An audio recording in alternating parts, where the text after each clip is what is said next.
কবিরা গুনাহ ও তার শাস্তি। কবিরা গুনাহ ও তার শাস্তি। আচ্ছা, প্রথম হলো শিরক।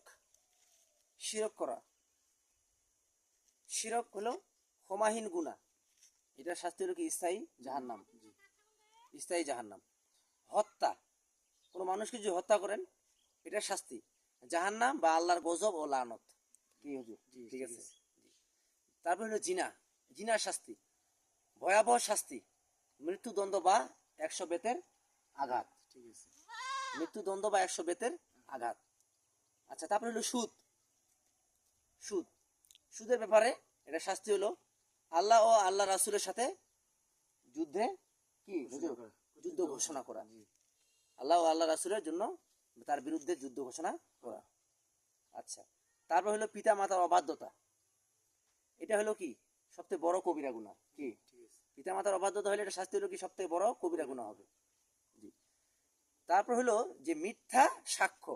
কেউ যদি মিথ্যা সাক্ষ্য দেয়, যদি মিথ্যা সাক্ষ্য দেয়, এটার এটার মনে করেন যে শাস্তি হবে এটাই যে শিরকের সমান গুনাহ হবে। এটা আল্লাহর সাথে শিরক করা, আল্লাহর সাথে তুলনা করা, এইটা মানে এই স্বরূপ গুনাহ হবে। আচ্ছা, তারপর চুরি করা। চুরি করলে শাস্তি কি? চুরি করলে শাস্তি হলো কি? হাত, হুজুর, হাত কেটে দেওয়া। চুরি করলে শাস্তি হলো হাত কেটে দেওয়া। আচ্ছা, আমরা কয়জন দেই ভাই? আচ্ছা, এতিমের সম্পদ ভোগ করা, এটা শাস্তি কি? এটা শাস্তি হলো পেটে আগুন ভরার শাস্তি। পেটে আগুন ভরার শাস্তি। এতিমের সম্পদ যে ভোগ করে, এটা শাস্তি হলো, এটা শাস্তি হলো পেটে আগুন ভরার শাস্তি। কি হুজুর? এটা তো আমরা বুঝি না, এটা আমরা আজকাল বুঝি না ভাই। আচ্ছা, তারপর অপবাদ, কাউকে অপবাদ দেওয়া, এটা শাস্তি। যে একটা মিথ্যা অপবাদ দিলেন, যে কারণে আমি হাঁকাও একটা মিথ্যা অপবাদ দিলেন, এটার শাস্তি হলো এটাই যে দুনিয়া ও আখিরাতে লানত। আল্লাহ তাআলার কি? লানত।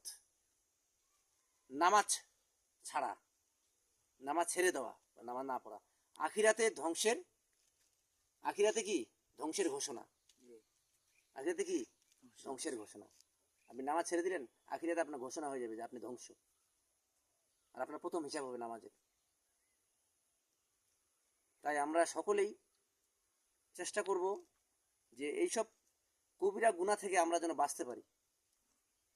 আজই তওবা করি, আজই তওবা করি আল্লাহর কাছে। সময় আছে, আমরা সকলে আল্লাহর দিকে ফিরে যাই। ভাই, দুনিয়াটা 2 দিনের, একটা নিঃশ্বাস যাবে, পড়ার কোনো গ্যারান্টি নাই।